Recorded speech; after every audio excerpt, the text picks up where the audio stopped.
Thomas, now that the honeymoon is over, remember, it's not all about your pleasure. Pardon? Ma, I get plenty of pleasure. Why did I just say that? Remember when Hollywood thought every hit movie was just begging to become a weekly sitcom or drama? Yeah, about that. Movies had brand recognition, big stars, and loyal fans. TV networks were desperate for weekly content and apparently allergic to original ideas, but hey, that's network TV for you.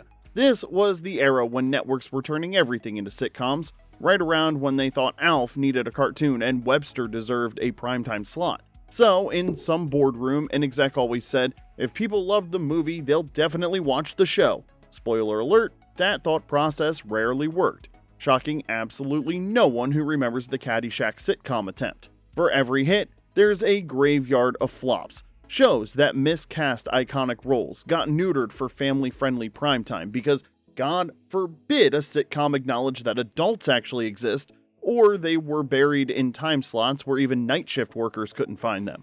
And today, we're back with part 3 of 10 of the worst TV shows that came from great movies. If you missed parts 1 and 2, don't worry. Hollywood made enough mistakes to keep this series going for years, and we've got you covered. Links to episode 1 and 2 are in the description. So let's take another cringe-filled trip through the most misguided movie-to-TV adaptations ever made. And before we dive in, hit that like button, subscribe, and ring the bell. Number 10, The Bad News Bears, CBS. Remember when The Bad News Bears was the ultimate underdog story?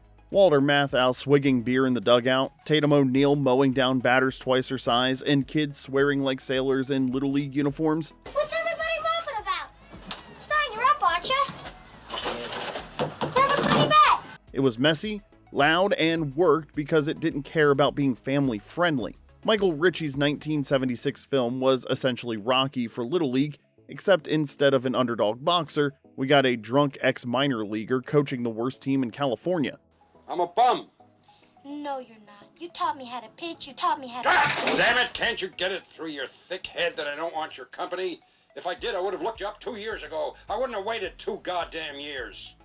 The magic wasn't just the profanity or the beer, though those did help. It was the authenticity. These kids actually acted like kids, not like tiny adults auditioning for a Disney Channel original movie. So, naturally, CBS thought, well, what if we turn this into a wholesome Saturday night sitcom? Jack Warden stepped in as Coach Morris Buttermaker. Asking him to replace Walter Matthau is like asking a Little League coach to pitch in the World Series. Catherine Hicks, long before Seventh Heaven turned her into America's moral compass, played the straight-laced principal, and buried in the lineup were future stars like Corey Feldman and Christoph St. John, because apparently every failed sitcom kid was destined for daytime drama. Run, Bucky! You're blind! And you're out! And you're dead, you subscribe! Shut! Yeah, you dig his head! Come on, put him up! Take you it dig easy, his- kid, Right, take right. it easy! The problem was that CBS scrubbed everything that made the movie special. This was 1979, when Three's Company was making innuendo an art form and Saturday Night Live was traumatizing parents nationwide, yet CBS decided Bad News Bears needed to play it safer than a church picnic. There was no beer, no edge, just canned laugh and cheap zingers, because apparently family-friendly baseball comedy was exactly what America was craving. CBS made it worse by shuffling the show around like musical chairs. Saturdays at 8, then 8:30, then back to 8, because nothing says we believe in this show like treating it like a scheduling afterthought. By season 2, audiences were so confused about when it aired, they just stopped showing up, and this was back when missing your show actually meant missing your show. The movie had bite, the TV show just peanuts, crackerjack, and a very quick strikeout. Number 9, The Client, CBS. John Grisham novels in the 90s were like Starbucks. They were everywhere, all the time, and guaranteed to draw a crowd. The 1994 film version of The Client delivered courtroom fireworks and genuine suspense. The TV version, well, let's just say nobody was pounding the gavel in excitement. Joel Schumacher's film worked because it had teeth. An 11-year-old kid caught between the mob and the FBI. Susan Sarandon as his fierce lawyer taking on a corrupt system, and Tommy Lee Jones glowering his way through federal prosecution. It was peak Grisham. High stakes, sharp dialogue, and performances that made you forget you were watching a legal thriller about a kid who knew too much. Get back in the car. Marn, where you doing? Bark! Somebody's gonna see.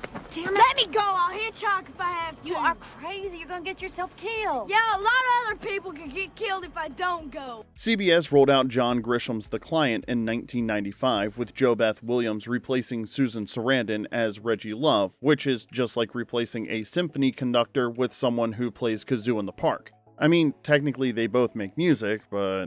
Holly Holiday, yeah, Flo from Alice, played Mama Love, and they even had Ozzie Davis as Judge Harry Roosevelt, a legendary name in a very average show. Honestly, Davis deserved a lot better here. Here's the twist though, it wasn't a total ratings bomb. This was 1995 when Friends owned Thursday nights and ER was turning medical drama into appointment TV.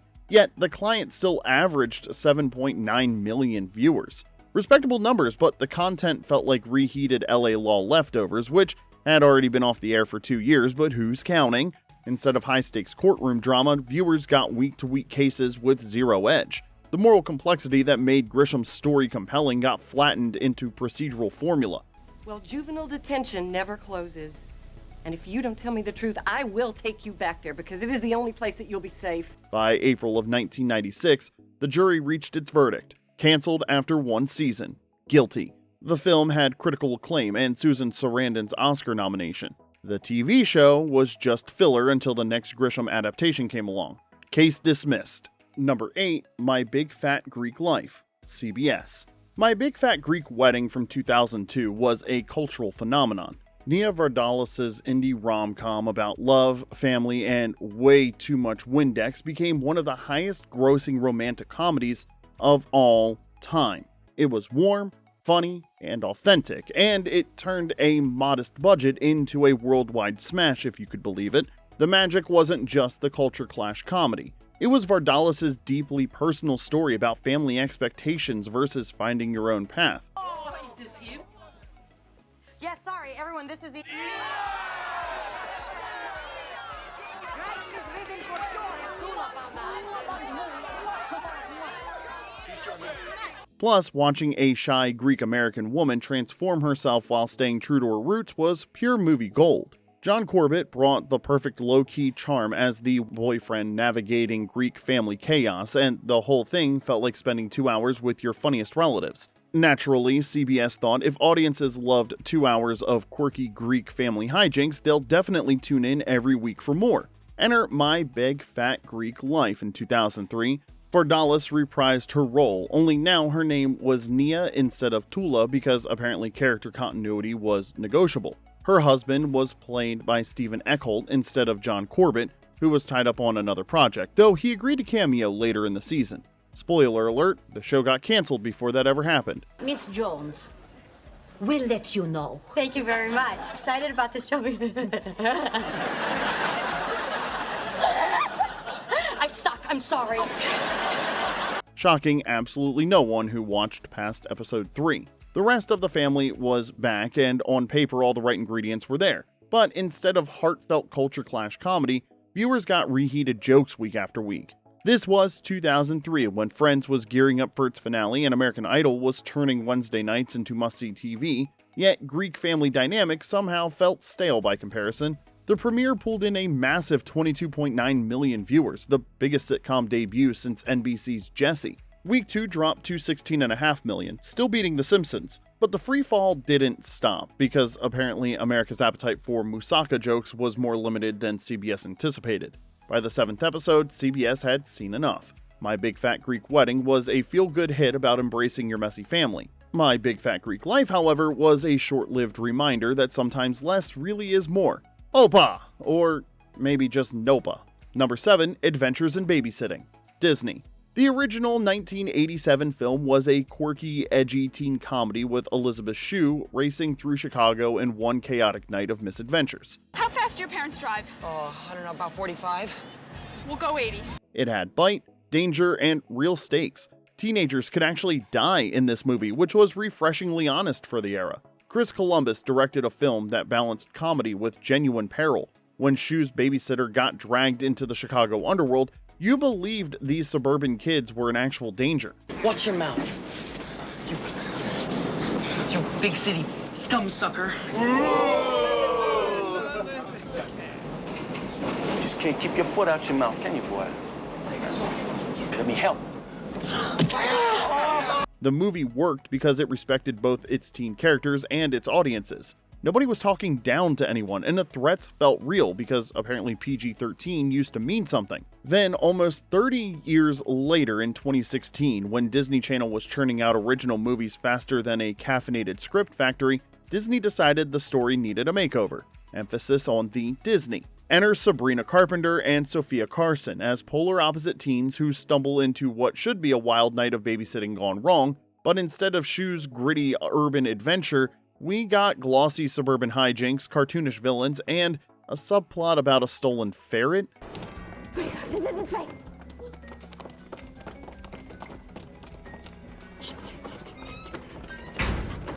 Because nothing says edge-of-your-seat tension like ferret-based comedy, people, Disney hyped the remake as their 100th original movie milestone, even rolling out DCOM marathons leading up to the premiere because nothing celebrates a milestone like reminding everyone how many times you've done this before. The broadcast drew 3.45 million viewers, which is respectable for cable, but nowhere near the cultural footprint of the original, which is saying something since the original wasn't exactly Citizen Kane either.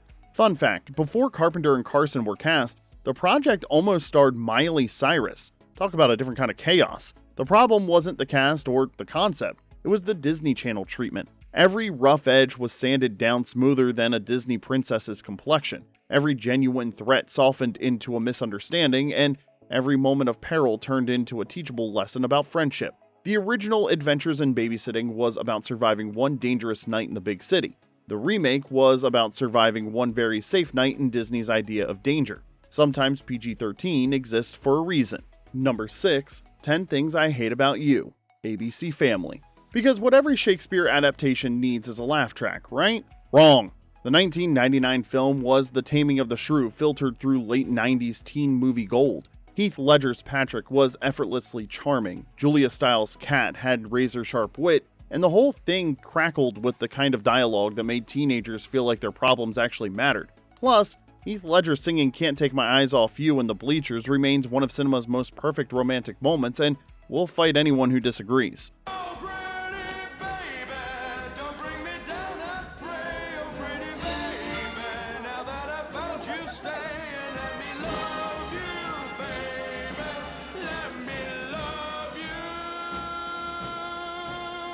The movie worked because it treated Shakespeare with respect while updating the themes for a modern audience. The Battle of the Sexes comedy became a smart exploration of teenage identity, social pressure, and finding someone who gets your damage. Not easy to replicate. In 2009, when Glee was about to make High School Musical theater cool again and Gossip Girl was ruling teen TV, ABC Family tried to stretch 10 Things I Hate About You into a weekly sitcom. Lindsay Shaw stepped in as Kat, Megan Martin played Bianca, Ethan Peck, grandson of Hollywood legend Gregory Peck, took on Patrick, and Nicholas Braun, years before stealing every scene as cousin Greg on Succession, played Cameron. Now, this show wasn't a total disaster. Critics actually gave it solid reviews. Rotten Tomatoes sits at 88%, and even the New York Times called it sharp and refreshing. For a brief moment in July of 2009, Kat Stratford actually saved television. But ratings told a different story. The premiere drew 1.6 million viewers, which is respectable for cable, but audiences didn't stick around because apparently even Shakespeare couldn't save a show from the ABC Family time slot curse. By 2010, ABC Family canceled it after just one season. And here's the nostalgia trap. No matter how much you liked Lindsay Shaw, nobody could recreate Heath Ledger's smirk or Julia Stiles' cutting wit.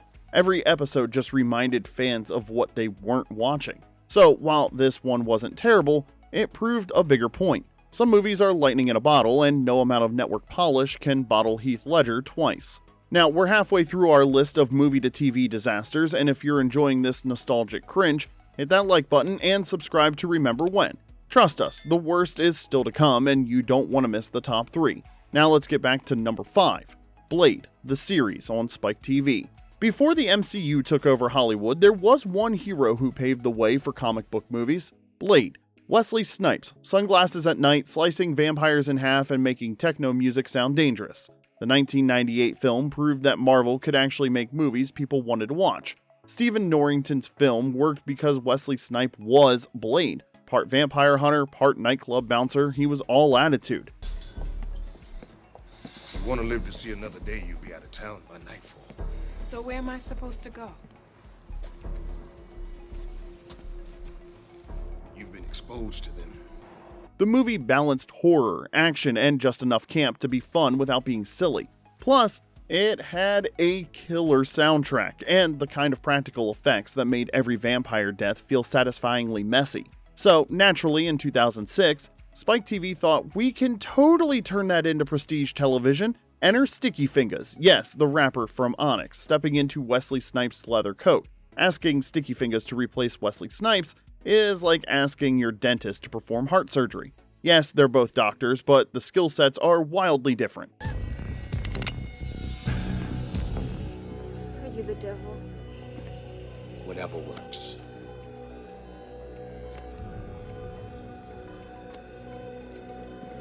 His blade teamed up with Krista Starr, Jill Wagner, a soldier investigating her brother's death who somehow became the audience's entry point into vampire politics. The pitch was basically Wise Guy with fangs. What viewers got instead was grim stares, bargain bin CGI, and techno beats that already sounded dated in 2006, which is impressive considering techno was already passé by then. It was like someone watched the Blade movies and thought, you know what this needs? Less Wesley Snipes and more exposition. Here's the kicker. The premiere actually broke Spike TV records with 2.5 million viewers, their biggest scripted debut ever. For one glorious night, it looked like vampire television might actually work. Then, reality bit back. Hard. Without Snipes' magnetic charisma, the show collapsed faster than a vampire in sunlight. Critics were mixed at best, with Entertainment Weekly praising the brains and gore, but Variety calling it a bland swig of plasma. Even that sounds more exciting than the show itself. By September of 2006, Spike drove a stake through it after just one season. Blade revolutionized Marvel on the big screen, but on television, he couldn't survive 13 episodes. Some legends are better left undead. Number 4, The Minority Report, Fox. Steven Spielberg's Minority Report was sleek, ambitious, and packed with ideas about free will, technology, and a future where crimes could be stopped before they happened. Plus, Tom Cruise sprinting through futuristic DC is still a sight to behold. The film worked because it asked genuinely hard questions. If you could stop a crime before it happened, should you? What happens to free will when the future is predetermined? Spielberg wrapped these philosophical dilemmas in stunning visuals and kinetic action sequences that never let you catch your breath. It was smart sci-fi that trusted its audience to keep up. Are you recording this? Shit. Yeah, recording. So imagine the excitement when Fox announced a Minority Report TV series in 2015. A big-budget sci-fi sequel on network TV? Sign us up! This was supposed to be a game changer, because apparently we needed more proof that networks could handle complex science fiction. Instead, we got a formulaic buddy cop drama with some clairvoyant garnish, or as we like to call it, CSI, the year 2065. But instead of DNA evidence, they solve crimes with mystical hunches and really good lighting. The show was set in 2065, a decade after the pre-crime unit had been shut down. One of the precogs, Dash, played by Stark Sands, secretly used his visions to help Detective Laura Vega, played by Megan Good. Nick Zano played Dash's twin brother Arthur. Laura Reagan returned as foster sister Agatha, and even Wilmer Valderrama, yeah, Fez from that 70s show, Oh no, the giant's angry! Run for your lives! Run! showed up as a detective. But instead of tackling thorny ethical dilemmas like the film, episodes fell into a routine. Dash has a vision, Laura investigates, criminals get caught. It felt less like Spielberg and more like CSI, the year 2065, with slightly fancier tablets. I know we already made that joke, but it's really, really true. The production looked slick enough, but critics and audiences weren't fooled. Rotten Tomatoes gave it a 29% approval rating, with the consensus of lacking either the action or imagination of its big screen predecessor. Metacritic scored it at 51 out of 100, which is the definition of meh. Fox ordered 13 episodes, but after airing 10, they shut it down. For a story about seeing the future, it somehow didn't see cancellation coming. The movie asked deep questions about free will and destiny. The TV series asked whether you could solve crimes with precog visions before the next commercial break, and the answer was not for long. Number 3, Rush Hour, CBS. Some movies work because of plot, some work because of spectacle, and some, like Rush Hour, only work because two specific actors have lightning in a bottle chemistry. Jackie Chan and Chris Tucker weren't just funny together, they were the movie. Their timing, their banter, even their mismatched body language turned a standard buddy cop script into a billion-dollar franchise. Brett Ratner's 1998 film was essentially 48 hours with martial arts and more yelling, but Chan and Tucker elevated every scene through sheer charisma. Chan's physical comedy paired perfectly with Tucker's motor-mouth energy, creating comedy gold that just felt effortless, even though both actors were working incredibly hard to make it look easy. So, what happens when CBS decides to adapt that magic for TV without either Jackie or Tucker? You get the entertainment equivalent of trying to recreate lightning with a strobe light and some enthusiasm. Enter Rush Hour the series in 2016. John Fu stepped in as Detective Lee, the stoic Hong Kong cop haunted by a past shooting. Justin Hires played Detective Carter, the loudmouth LAPD partner who was supposed to bring the laughs. Sorry. That felt like bedrock. Hey, lay some foundation. That's what I'm talking about, man. We just shared a moment, me and you. We just connected. Is it Jackie? I'm thinking it's Jackie. It's not Jackie. On paper, it was the same odd couple, but on screen, it looked more like two strangers stuck in an awkward rideshare. The supporting cast tried to help. Amy Garcia as Sergeant Dee Diaz, Paige Kennedy as Carter's cousin/informant, and Wendy Malick as the no-nonsense captain. But without that central spark, every case of the week fell flat. The fight scenes were smaller, the comedy was thinner, and the banter sounded like it was being read off cue cards, because apparently chemistry isn't something you can just write into a script. Critics weren't impressed. Rotten Tomatoes gave it a 22% approval rating, while Metacritic scored it a middling 46. The consensus was that it had lackluster chemistry, uninspired plotting, and none of the big screen charm. CBS pulled the plug after one season, even burning off the remaining episodes in the summer, the TV equivalent of burying the evidence. The Rush Hour movies asked, "Do you understand the words that are coming out of my mouth?" Do you understand the words that are coming out of my mouth? The TV show made viewers wish they didn't. Number 2, True Lies, CBS. Some adaptations flop because they're too far removed from the source. Others flop because they missed the spirit entirely. True Lies in 2023 managed to do both at the same time. The original 1994 James Cameron film was a wild action comedy mix. Arnold Schwarzenegger blowing things up while Jamie Lee Curtis discovered her inner spy, all wrapped in globe-trotting spectacle.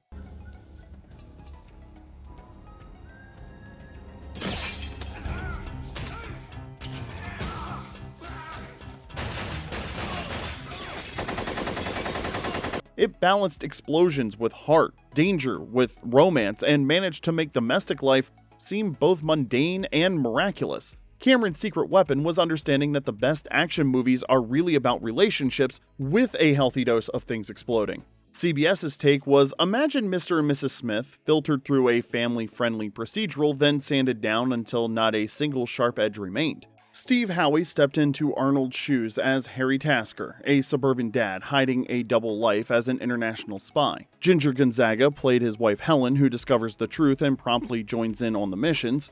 Omar Miller, Mike O'Gorman, and the rest of the Tasker clan rounded out a cast that spent more time on family bonding than on car chases.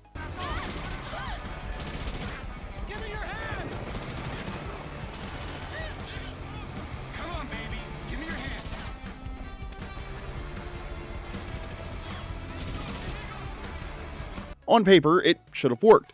CBS spent years developing it, cycling through writers, showrunners, and even potential networks before finally putting it on air in 2023. Because nothing says confidence in your concept like a decade-long game of creative hot potato. But instead of Cameron-level spectacle, viewers got case of the week missions and sitcom-style banter. Making Helen a spy from the jump meant skipping the slow-burn tension that made the movie memorable. We are set on our course. No force can stop us now. We're cool, we're badasses, blah blah blah blah. If we're on an island, why are they using trucks? Critics weren't impressed. Rotten Tomatoes landed at 42%, Metacritic at 49%, and reviews called it bland as gruel, or easy breezy to the point of forgettable, and a reminder that not every blockbuster needs a TV spin-off. The show premiered in March of 2023 when streaming was eating network TV alive and The Last of Us was showing everyone how to actually adapt beloved properties, and it limped through 13 episodes and was canceled by May. That's right, it didn't even last a full TV season. True Lies the movie redefined the spy comedy genre. True Lies the series barely made it through spring sweeps. Number 1, Private Benjamin, CBS. When people talk about movies that should have never been turned into a sitcom, Private Benjamin is Exhibit A. The 1980 film was lightning in a bottle. Goldie Hawn, at the height of her powers, played Judy Benjamin, a spoiled socialite who accidentally winds up in the army and has to stumble her way through boot camp. Which one of you is Private Benjamin? Sir, I am, sir. Outstanding! Thank you, sir. It was funny, biting, and even earned Hawn an Oscar nomination. It balanced fish-out-of-water laughs with real heart, proving that comedy didn't need to play it safe. Howard Zief's film worked because it was essentially a feminist comedy disguised as military satire. Hawn's Judy wasn't just a fish out of water, she was a woman discovering her own strength in a system designed to break her down. The movie had sharp teeth when it came to class warfare, gender roles, and military incompetence. Plus, Eileen Brennan was absolutely terrifying as Captain Doreen Lewis. CBS, of course, saw $, so in 1981, when Dynasty was turning nighttime soap into appointment TV and Hill Street Blues was proving dramas could be gritty, they rolled out a TV version of Private Benjamin, except Goldie Hawn was nowhere in sight. Instead, the lead role went to Lorna Patterson, a talented actress, but replacing Goldie Hawn is like trying to catch lightning with a butterfly net. Some familiar faces did make the jump.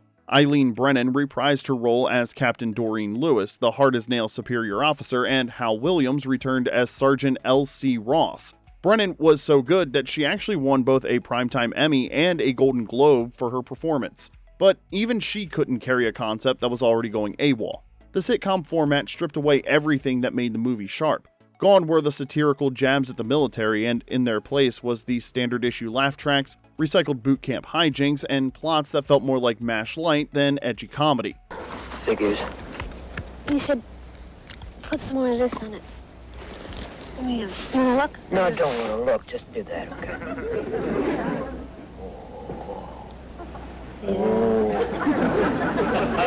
It was basic training for basic television.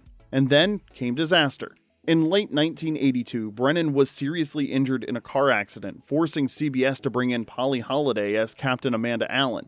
The change didn't work, and audiences were already slipping away because apparently losing your Emmy-winning star wasn't exactly a confidence booster. By early 1983, the series was canceled after just 2 seasons. The movie gave us a bold, witty take on female independence in an unexpected setting. The TV show gave us watered-down gags and proved that sometimes comedy should never enlist for weekly duty. And there you have it, 10 more movie-to-TV disasters. Which of these do you remember? Did you watch any of them? Drop your memories in the comment section below, and don't forget to like, subscribe, and ring the bell for more retro TV deep dives. Until next time, this is Remember When.